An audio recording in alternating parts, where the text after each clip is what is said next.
Bud Light presents Real American Heroes.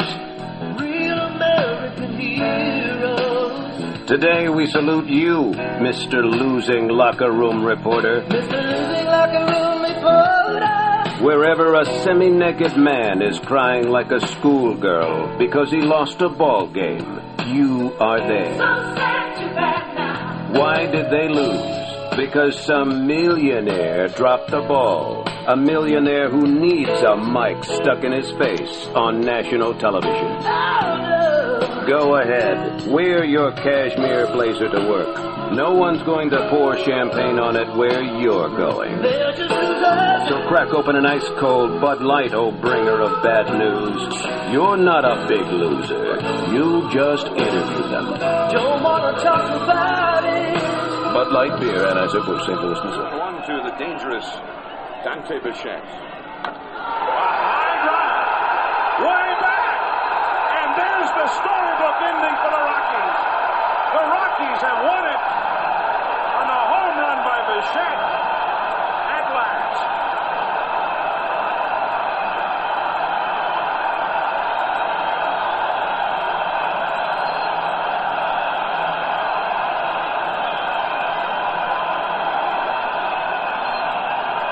Well, John, we said he was going for it, and he got it.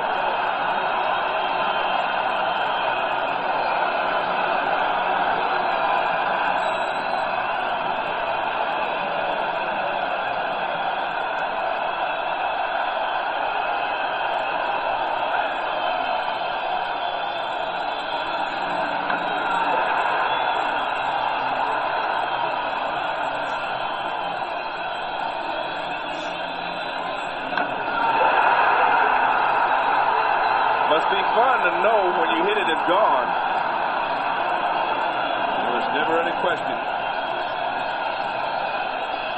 And so after all of that,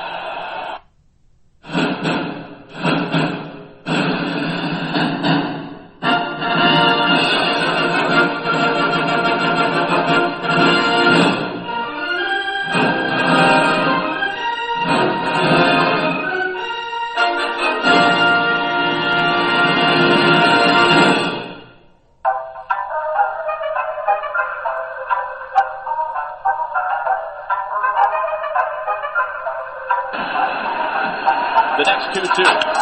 Davis to left and will hit. Oh my! It's gone! Santa Maria! From high atop the Robinson Gearing Studio Complex and straight out of God's country, Pawleys Island, South Carolina, the Let's Talk Baseball Podcast Network proudly presents Backwards K-Pod. And now, here's the host of the show, Jake Robinson. Good moment, baseball universe. What is up? Once again, back is the incredible, the pod animal, Jake the Snake Robinson from the Let's Talk Baseball Podcast Network. I'm coming out of Pawleys Island, South Carolina. Half man, half podcast machine. Back in the Captain Kurt chair, shields down, photons up. Yeah. Prepare to engage on this week's digital audio program that I call Backwards K-Pod, where we collect ball players and their stories. What's juicy? What's good, Seamheads? Welcome back to the dojo this week as the 2023 baseball season is on a reset hiatus, I'll call it, with the two respective leagues getting ready to kick off the Midsummer Classic out at Seattle's T-Mobile Park tonight. And, you know, look, I can't speak for anyone else, but this has been one of my favorite MLB first halves of the season in a long, long time. First off, well, the show is blowing up. I want to thank all of you freaks for that. The gap in the metrics from last year on this date to to today is a whole other level. And I can never fully encapsulate what this audience means to me. You've proven to me that baseball passionate base, it's still there. You're still hungry for the stories. And look, that motivates me week in and week out to get better, keep pushing that bar. So that's first and foremost for me. Secondly, my beloved Orioles. They're very competitive this year as the youth movement is paying off in spades. It's such a joy and pleasure to have a GM again who knows more about baseball than me. I mean, that's the way it should be. There's really only 7 teams in the league who appear to be out of the race, and that's the White Sox, Royals, Oakland, the Cards, Nats, Rockies, and I guess to some extent the Tigers, although they're only 5.5 games back in the mediocre AL Central, which, you know, they'd have to win that to get a postseason berth. So, like, 70% of the league is relatively in the running, which that may have an impact on the trade deadline. I'm going to be keeping an eye on that for sure. The new rules and pace of play, which, you know, I told you, it takes me back to when I was a kid and you didn't need pitch clocks to make the game move. I'm loving the new landscape of baseball where youth, athleticism, and speed has finally caught up to the bought and paid for free agent teams. You know who you are. I'm loving Ellie De La Cruz. Like, last year, this time, it was O'Neal Cruz capturing my attention, and this year, it's De La. What can't this kid do? He stole second, third, and home the other night. Oh, and it was the same inning on 2 pitches, and the ball sounds like a shotgun blast when he cuts that rock in half. He is out of this world. I got to go home, sit in Camden this year with my beautiful daughter, watch Gunnar Henderson drop dong, beat the Red Sox. So, this first half has been fantastic from my perspective. But while the big leagues have pushed pause on the season, that BKP freight train continues to roll on. Backwards K-Pod is where we collect ball players and their stories, but it's also the place where we collect ball yards and their glories, folks. As we have stockpiled a collection of throwback and modern-day cribs, I started with the oldest ballpark, Fenway. And I have worked my way through the years, the classics like Wrigley and Dodger Stadium, the Big A. Then into the 90s where we see stadiums like, Sky Dome, Camden Yards, Jacobs Field. You know, these are stadiums taking the fan experience into a whole new era. And we're going to continue that journey this week when we head out to the Rocky Mountains, Denver, Colorado, and take a deep dive into the history of Coors Field, which I'm really looking forward to this. I've never been to Coors. It's always been on my bucket list. It plays well on TV. Those huge power gaps, the high-altitude game where offense reigns supreme and pitching sometimes just becomes a near-comical way to put the ball in the tee for the sluggers. And just this year, it was voted the second-best ball yard in the bigs by Sportsbook MJ behind only Petco Park, and that's based on views, sightlines, accessibility to the stadium, food, atmosphere, etc., etc. So, I'm ready to get after it.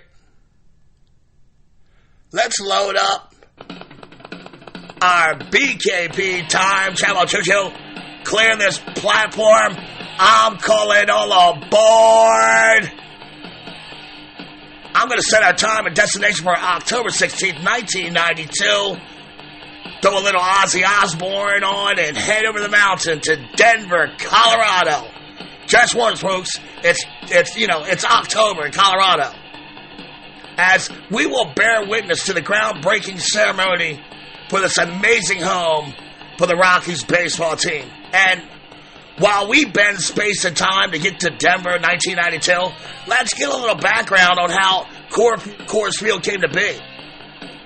And before we dive into these waters, do you realize that Coors Field, at 30 years old now, is the third oldest National League stadium after Dodger Stadium in Wrigley? In fact, Chavez Ravine is 64 years old, so she is more than twice as old as the third oldest NL crib. And that should only reinforce the baseball stadium boom that we have seen, in the past 35 years or so. And when we see crazier and more fantastical cribs being built 100 years from now, well, at least our ancestors will, this will be looked at historically as the amazing retro era of the 1990s and 2000s, much the same way we admired the jewel box era stadiums like Fenway, Wrigley, Shives, Forbes, Crosley, Polo Grounds, etc., etc. All of those came in the early 1900s at the turn of the century.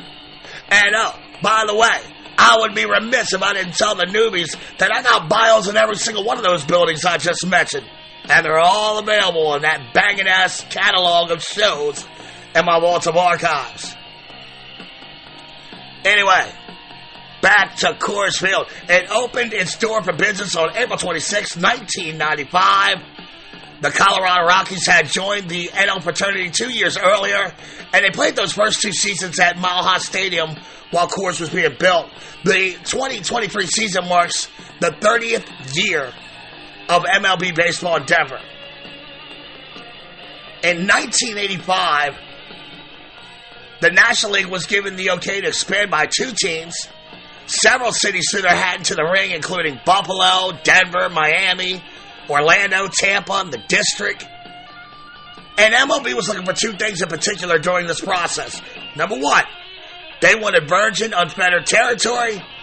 And number 2, you had to have the finances for a baseball stadium. So, Denver and the state of Colorado showed that they were serious by immediately forming the Denver Metropolitan Major League Baseball Stadium District in 1989. Voters from the 6 counties that made up the Denver metropolitan area, they approved a 0.01% sales tax increase for ballpark funding in 1990. And this would eventually provide $168 million, or roughly 78% of the cost of the yard. And I should tell you that $168 million in 1990 has the purchasing power of almost $400 million in the 2023 economy. The remaining $47 million, or $160 million today, would come from the Rockies owners, which was around 22% of the total cost. In June of 1991, the MLB makes franchise expansion a reality by awarding teams to Denver and Miami. And here we are, folks, October 6, 1992, where proud civic leaders have broken ground for Coors Field, and there's a buzz in the air as Denver is completely all in on Major League Baseball. While the new crib is going up, fans are packing Mile High with football-like crowds that first season. The original plans for Coors called for a seating capacity of 43K, but after 4.5 million people crashed the Mile High Stadium turnstiles for baseball that season, the club announced that Coors Field would have a seating capacity around 50,000.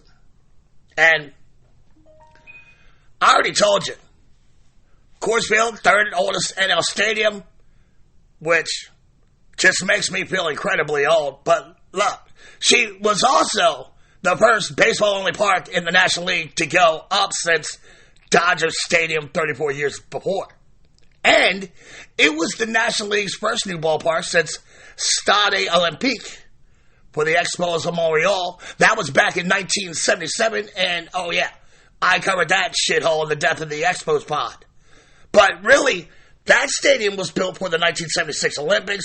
It just happened to become a baseball stadium after the Olympics left town.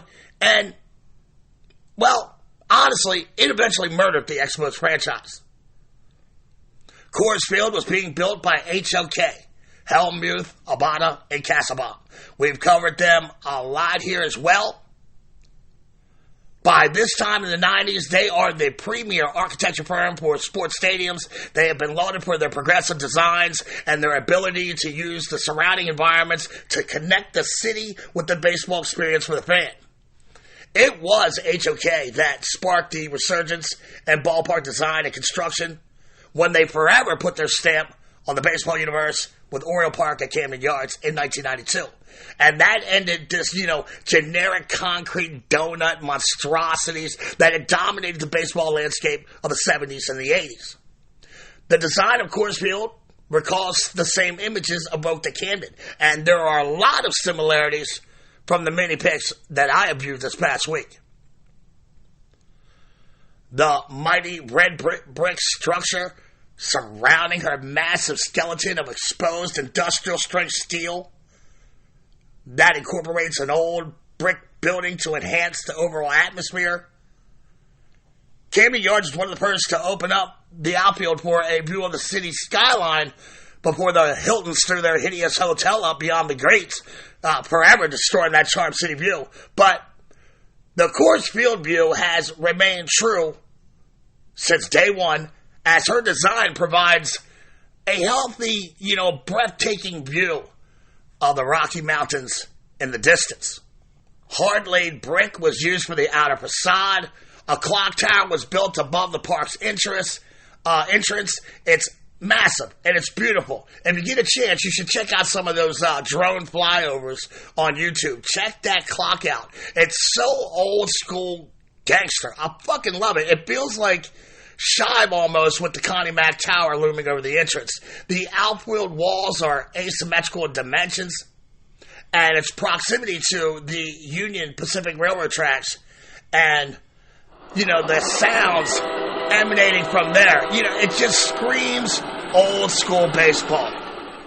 But like with anything HOK did in that era, old school with the modern amenities. When you enter the yard, you will notice the footprint of the field. It sits below the street level to blend in with all the features of the surrounding neighborhood. Although most of the seats are green, there is an infamous purple row of seats, 20 rows up in the upper deck, and it's called simply the purple row. And it denotes exactly 1 mile above sea level. And I gotta tell you, folks, push pause, go to YouTube, and search for Barry Bonds hits it into the purple row. I mean, you talk about a shot. Good grief, Charlie Brown. During the construction of Coors, crews found bones on the site. And the last modern stadium show I did, Jacobs Field, I mentioned how they found human teeth there.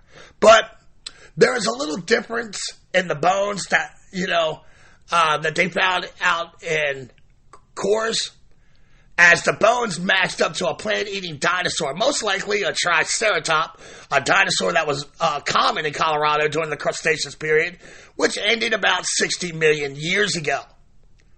A year later, the club and the fans, still reveling in the fascination of such a find, they adopted a fuzzy triceratop mascot that they named Dinger.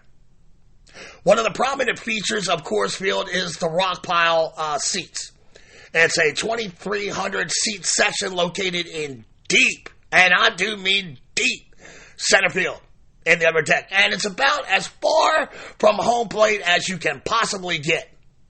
But these are some of the cheapest seats in all of baseball. In the first year at the crib, the seats were $1. Today in 2023, kids under 12 and adults over 55, they still pay around $4, and everybody else pays $8. So I think in 3 years, I'll be headed out to Denver. I mean, $4 to watch MLB games, that's got me written all over it, baby. Ballpark designers, they knew that balls would be flying through thin air like crazy at 5,200 feet above sea level, which, of course, is the highest elevated park in the majors. With the low air density of such elevation, designers anticipated balls traveling further than in any other ballpark. To compensate for this, they designed an expansive outfield which stretches out to 424 feet from home plate in right center field. The first game at Coors Field was also the first extra innings game, and was played on April 26, 1995 versus the New York Mets. Mets leadoff stick, Brett Butler hits Rockies pitcher Bill Swift's first pitch for a single to right field for the very first hit in the Denver Jewel House retro crib. The Mets' Rico Bronya hit the first dong at Coors off of Swifty in the fourth. 2 innings later, Mets catcher Todd Hundley hit the first grand slam inside the New Yard. But the most significant hit in the building that night came with the rowdy Rockies fans screaming for a win in extras, and in the 14th inning, with the Rocks down 9-8, Dante Bichette melts a high fastball for a walk-off 3-run blast. And I played that clip on the intro, and quite honestly, that blast was a harbinger of things to come with the rise of the Blake Street Bombers, Bichette, Andres Galarraga, Larry Walker, VinnyCastilla. The game took 4 hours, 49 minutes to complete. And, of course, there were many firsts that night. Shortstop Walt Weiss scored the first run in Coors Field history. Roberto Mejia became the first player to be hit by a pitch when he was drilled to 6. And David Segui of the Mets became the first player to strike out there, when Bill Swift rang him up in the second. The following night, Eric Young had the first stolen base, and Big Cat Andre Galarraga hit the first triple at Coors, and I would have never guessed that. The second season at Coors, September 7th, 1996, Hideo Nomo achieved what many of us thought impossible at the time when he no-hits the Rocks in Dodgers gear 9-0 for the first no-hitter in the offensive stadium's history. On May 11th that season, it happens again to the Rocks, this time in Miami, Joe Robbie Stadium, when the Florida Marlins get their first no-hitter in franchise history behind Al Leiter in a dominant 11-0 win over Colorado. The last noteworthy first came on April 29, 2007, when shortstop Troy Tulowitzki made the first unassisted triple play in the park's history versus the Braves. He catches a rocket line drive off the bat of Chipper Jones for out number 1. Then he tags Kelly Johnson out at second and caught Edgar Renteria near second after he had run on the pitch and couldn't get back to the base on time. In 1993, Don Baylor was hired as the club's manager, and he was fantastic, leading the Rockies to the postseason in just 3 years, which is faster than any previous expansion club in modern baseball history. So, the first 2 years in Mile High, Baylor's boys, they go 67-95, 53-64 in the strike short 94 season. The first year at Coors Field, the Rocks go 77-67 to earn an NL wildcard spot, and Baylor was awarded the National League Manager of the Year. The Rockies matched up with Atlanta in the NLDS. They lost the first 2 games at home with crushing ninth-inning collapses in both games. They won Game 3, but they would eventually get choked out 3-1, and that would be the last postseason game of Coors until 2007. During the 2007 season, the Rockies are on the march to the Fall Classic. They sweep the Phillies in the NLDS.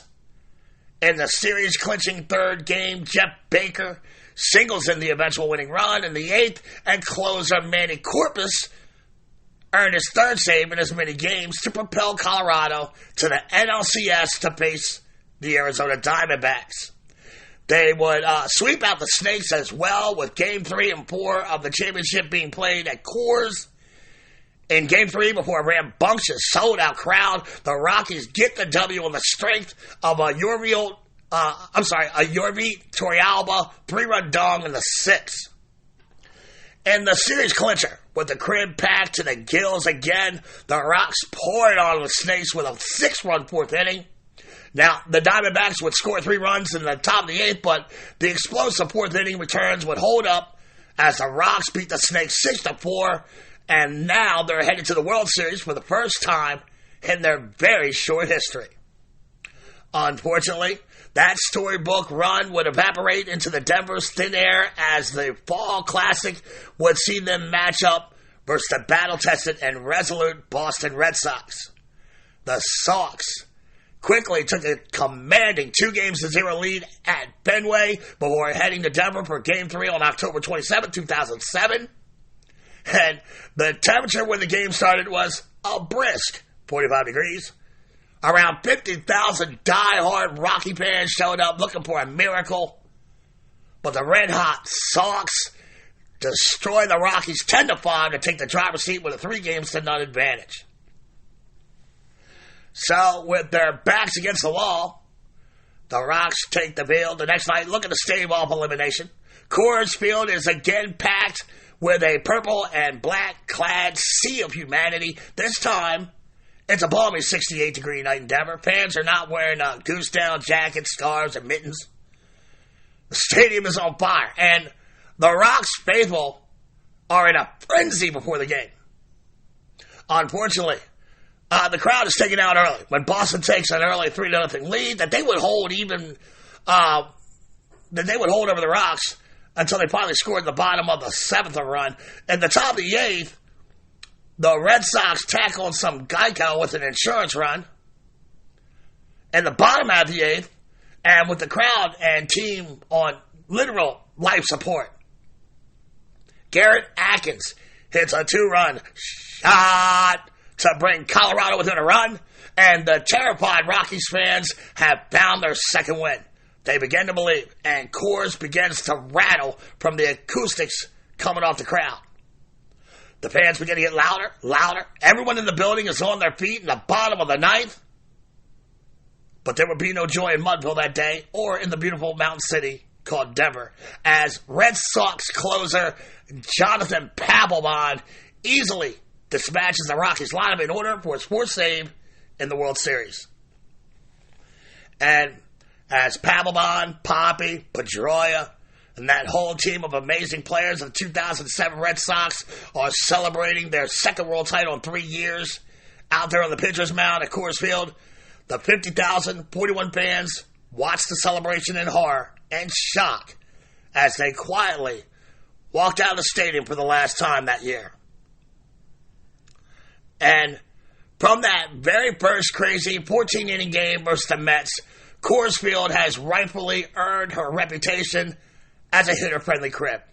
After the first Dodgers series ever played there, Hall of Fame play-by-play announcer Vince Scully quipped that any hitting record set in Colorado should come with an asterisk. Early on, Coors was coined with the moniker Coors Canaveral in reference to the NASA launching site in Florida. The reputation was solidified in 1999 when the Rockies belted an MLB record 303 home runs as a team in their home park. The 1961 California, I don't think that is in their home park. I think that's just overall. So it's 303 home runs overall as a team. The 1961 California Angels had previously held the mark with 248 in their very first year of existence at the Wrigley Field of L.A. In the first year of Coors Field, the Rockies came up 7 dongs short of that Angels record, and they lost 7 home games that year to the player strike, which forced a late start to the 1995 season. A year later, 1996, the Rocks played a full season at Coors for the first time. And, they would literally clobber 271 home runs as a unit. They would eventually smash that with the 303 team dongs I told you about during that 1999 campaign. Alan Nathan, a renowned physicist, proved in the early 2000s that baseballs, in general, travel at least 5% further in the highly elevated crib compared to, say, Fenway Park. And based on his analysis, the ball that travels 380 feet in Fenway will travel 400 feet in Denver. After several years of prodigious home run totals, as well as highly elevated team ERAs, the Rockies installed a humidor to help bring this production back to a lower atmosphere.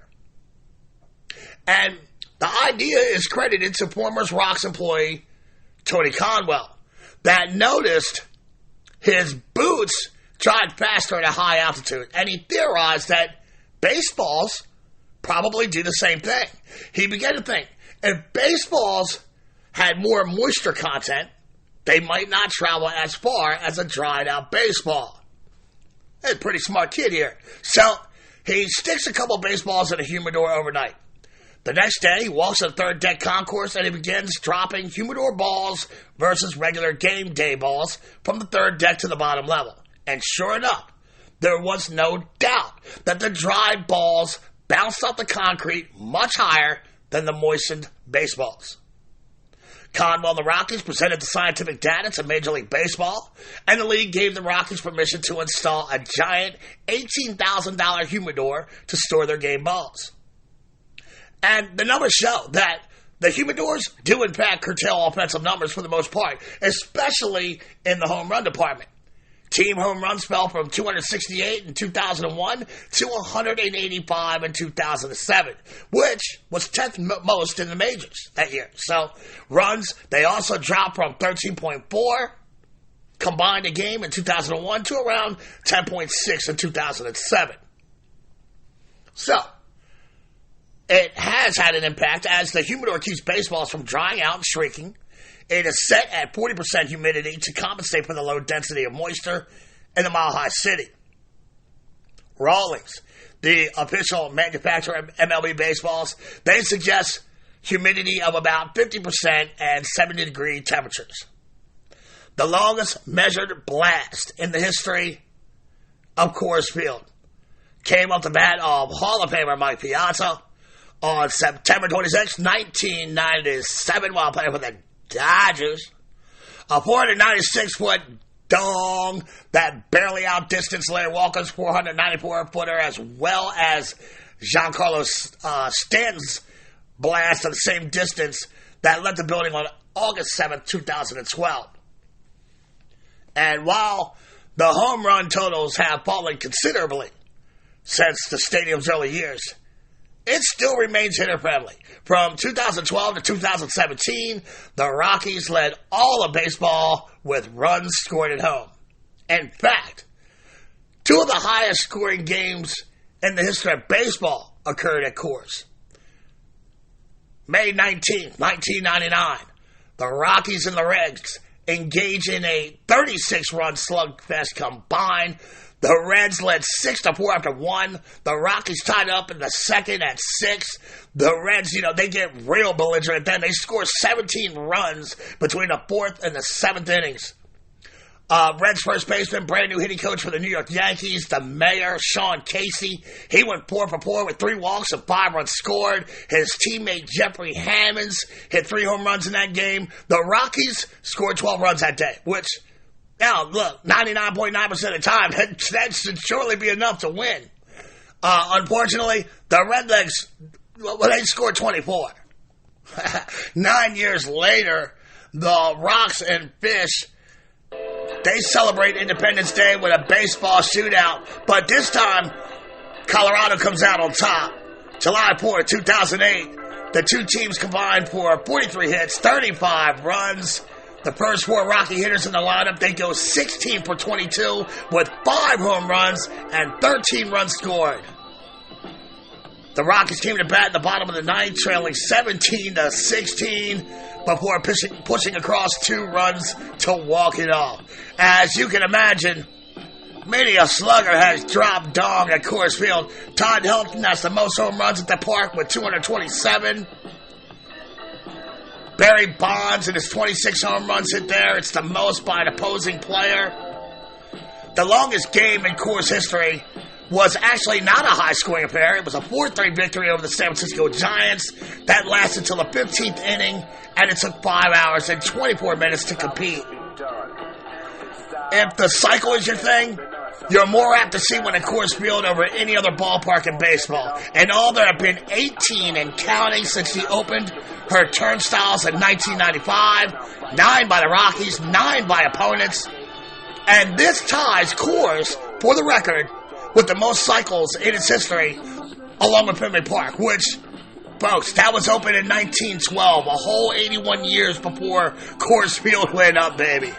So if you want to go see a fucking a cycle, this is where you should go. The very first one was on May 18, 1996, by Cards firstman John Mabry, when he became the 11th major leaguer to hit a natural cycle in order: single, double, triple, and home run.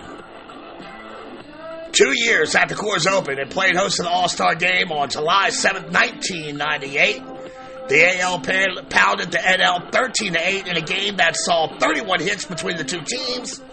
3 home runs were hit in that game, including Orioles second baseman Roberto Alomar with a solo shot that cemented the AL's lead and earned him All-Star MVP honors. Okay, folks. I think this is where I'm going to take a break. Let me get through my thoughts together, plot my course, bring this train back to Terrapin Station. I'll see you freaks on the other side of the break. BRB, Seamans. Don't go anywhere.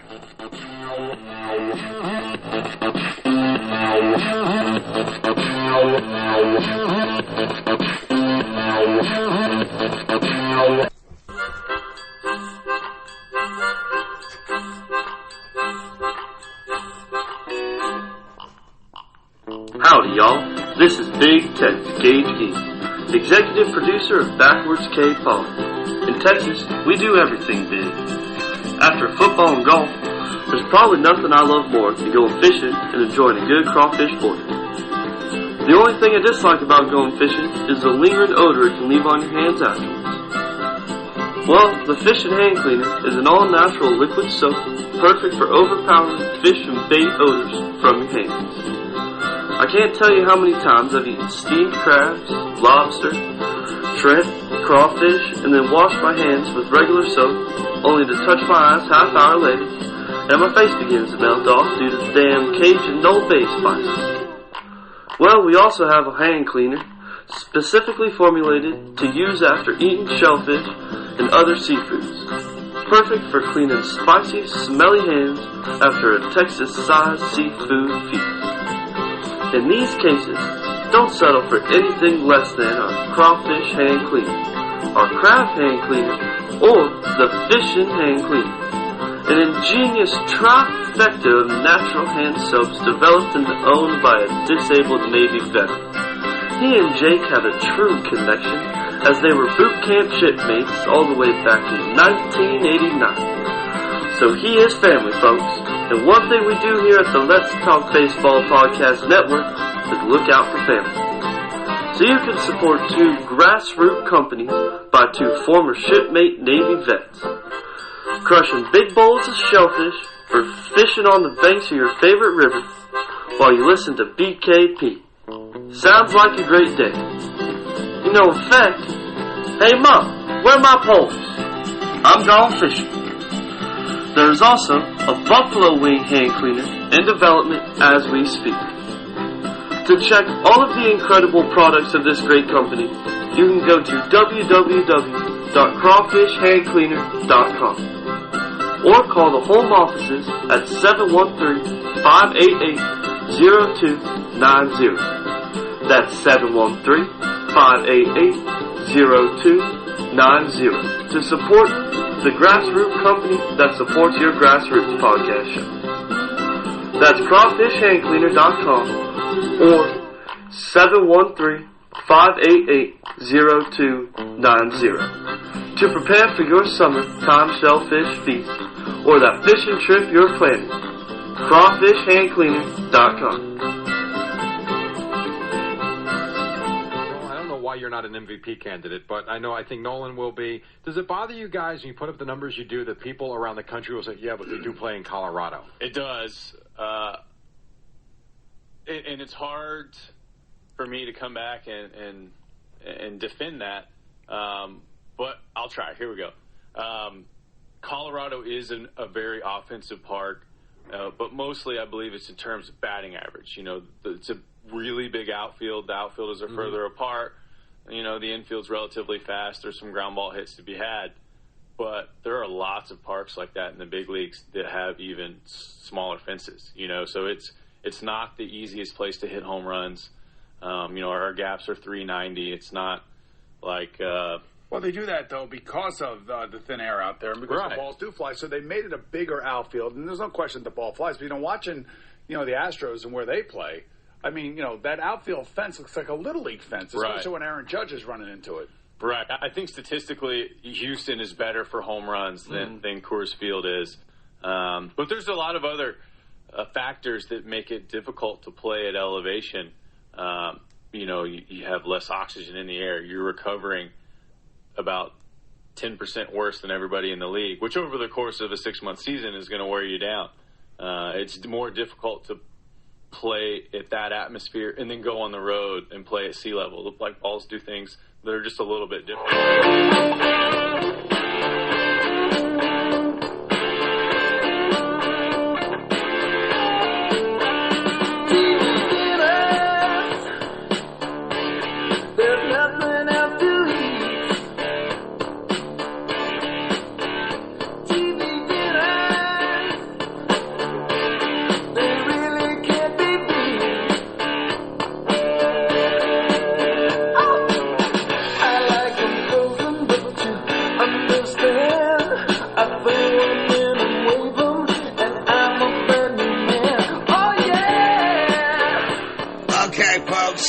Welcome back to the dojo, where this week we're taking a look at the high-octane offenses that have gone on in Coors Field, the history of the stadium itself, third oldest National League stadium, which that just still, it blows me away.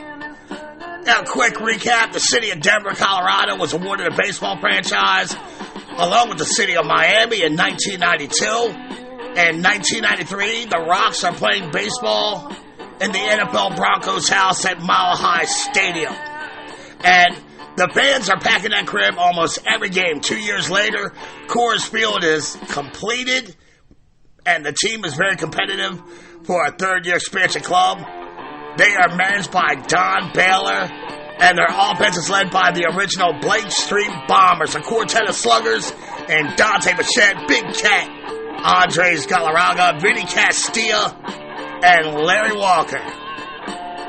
And because of our mountain time zone locations, Coors has had some interesting moments. For example, the coldest game in baseball history was played there April 23rd, 2013. And at 6 a.m., the grounds crew had cleared several inches of snow off the field. By game time, the field was clear, but the mercury sat at 23 degrees. The Braves beat Colorado that day 4-3 before 19,124 crazy-ass seamheads. On July 9, 2005, 10 years after the inaugural opening day, 847 games later, Coors Field finally saw a 1-0 game. Before that day, there had been only 3 2-0 games. There have been 8 more 1-0 games since then, the last one coming on June 12, 2010. Although these low-scoring affairs are rare in Coors, the Rockies have gone 6-3 in the 9-1-0 games that have been played in Coors. The ballpark has seen notable moments like Ichiro smashing his 3,000th hit, a triple on August 7, 2016 while playing for the pitch. And I have sounded that moment in our Ichiro bio in the collection. 2 Rockies have had their numbers retired. Todd Helton, who played for Colorado from 1997 to 2013, he had his number 17 retired. And Hall of Fame outfielder Larry Walker and his 33. And I'm of the opinion that Todd Helton should be a Hall of Famer as well. On July 3rd, 2015, Coors Field hosted its first concert when the Zac Brown Band came to town. It's hosted several soccer games. On February 20th, 2016, a hockey rink was set up so that the University of Denver and Colorado College could resume their 66th annual rivalry game. A crowd of over 35,000 showed up that day to watch Denver University win 4-1. And a week later, the NHL holds its annual Winter Classic there as the Detroit Red Wings beat the Colorado Avalanche 5-3. Coors Field is sure to continue as a focal point for Denver Seaheads in the years to come. The ballpark is located in the Lotto part of Denver, which, I don't know, think like Soho in New York City if you've ever been there. It is a rejuvenated area that has, plenty of art galleries, small antiquity shops, other shops, fine eateries, and, all this, the stadium. So, there's a lot of excitement in the surrounding area. Coors Field brings even more excitement as the hometown guys continue to play for that first World Series chip. And I think that's where I'm going to end it this week, folks. But before I bounce like a bad check, let's rehash this magnificent building and see if I can throw you some facts that I may have missed. Coors Field is located at 2001 Blake Street, Denver, Colorado. That's 39 degrees longitude, 45 feet, 22 inches north, and 104 degrees latitude, 59 feet, 39 inches west. From 1995 to 1998, she had an attendance capacity of 50,200. 1999 and 2000 was pushed up to 50,381. From 2001 to 2010, it rose to 50,445. In 2011, capacity was pushed even higher to 50,490. From 2012 to 2017, she shrank by about 100 seats to about 50,390. And in 2018 to today, it has shed more than 3,000 seats. It holds firm at 46,897 currently, which you could really push up to around 50,144 with standing room only. The record attendance for a Rockies game is 50,200. And in comparison to all the bandbox stadiums in the MLB today, Coors Field is big. I mean, really fucking big. The left field wall is 347 feet from home plate, or 106 meters for my international listeners. Left center field power alleys is 390 feet, or 119 meters. Center field is 416 feet away from the dish. That's 126 meters. The right center field gap is 375 feet away, which, it isn't too bad. That's 114 meters. And down the right field line is 350 feet, or 170 meters. And the backstop sits 56 feet behind home plate. It's Kentucky bluegrass, perennial ryegrass, hybrid playing surface. The architects were the famous HOK Sports Company, which is now called Populous. Again, I told you, the Rocks played at Mile High Stadium for 2 years while Coors was under construction, and she is now the third oldest National League stadium. The row of purple seats in the upper deck sits 5,280 feet, or 1.61 kilometers above sea level, and it is simply called the Purple Row. The playing field itself is 80 feet lower at 5,200 feet above sea level. And I told you about the mascot Dinger, a purple triceratop as an ode to the fragments of dinosaur bones construction workers found while excavating the site.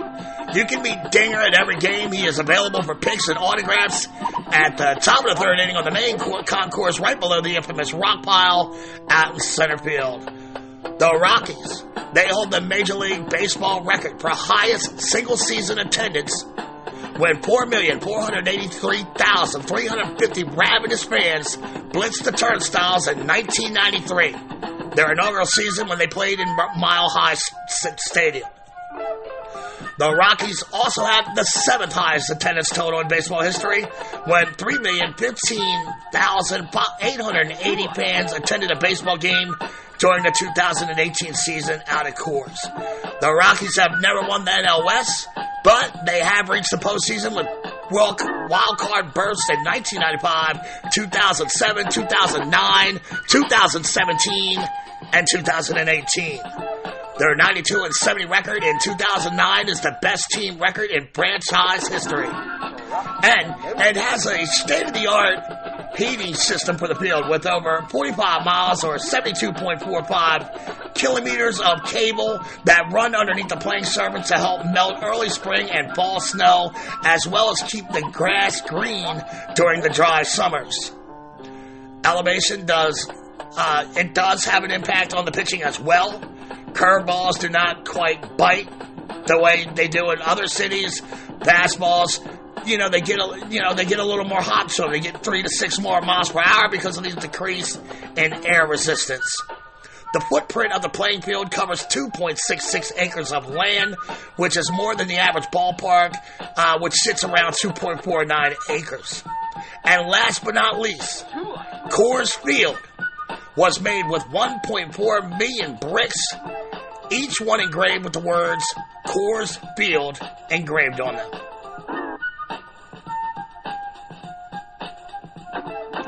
Ladies and gentlemen, boys and girls, seam heads of all ages, this is the story of Coors Field. I hope you enjoyed listening to this story as much as I enjoyed telling it, and I promise to try to be better next week. Backwards K-Pod is available on all platforms, wherever you listen to your shows, or you can swing on over to my website, diamondsnakejake.podbean.com, to hear any of the shows in my expanding vault of archives.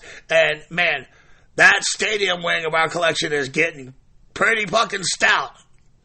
I love interacting with you guys, so if you want to leave me a message, you can go to the show's email address. Hit me up at backwardskpod@gmail.com.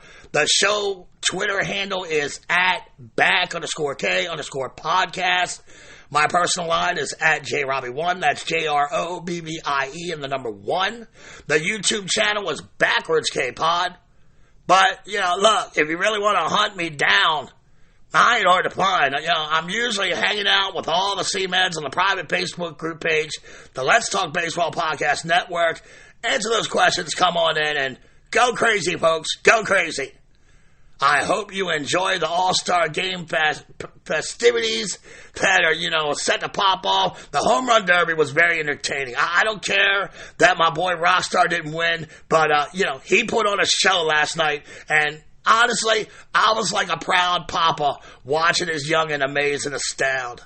I will never charge you for the baseball content here at Backwards K-Pod. No Patreon, no Twitch, no pay-to-play horse shit. I'm just going to roll up my sleeves and do the work. I'll be coming through every Tuesday with that free baseball smoke. You don't want that smoke. And I'm going to keep it consistent. Like my boy Adley Rockstar, baby. It's such a great feeling to have my legit favorite player in the game play on my favorite team again. It's been a while since that's been the case. So, with the Coors Field show in the books, with a backwards K next to it, I turn my attention to our baseball hydra, and I chop the head off that beast, only to see 2 baseball topics appear in its place. Next week, oh man, I'm so pumped up. One of my personal all-time heroes, the human vacuum cleaner, Hoover, number 5, Mr. Oreo. I'm doing the great Brooks Robinson next week. I can't wait to do my due diligence and learn everything I can about Brooksy. But look, that's another story for another pod here at Backwards K-Pod, where we collect ball players and their stories. Please listen, share, download, write a review, hand out some stars, all the things I ask you to do, which you never do. That was standing. I love you guys. Thanks for joining me in the dojo this week. I'll be back next week, same bat time, same bat channel. Parents, if you see your kid sitting on the couch looking bored AF, by all means, take him or her outside and play a game of catch. Thank you all for coming out. God bless and win the day. And like my boy Shea Hillenbrand told me last year in our one-on-one sparring session in the dojo, you go to hell, Andy Pettit. See you next week, Seamheads. Peace.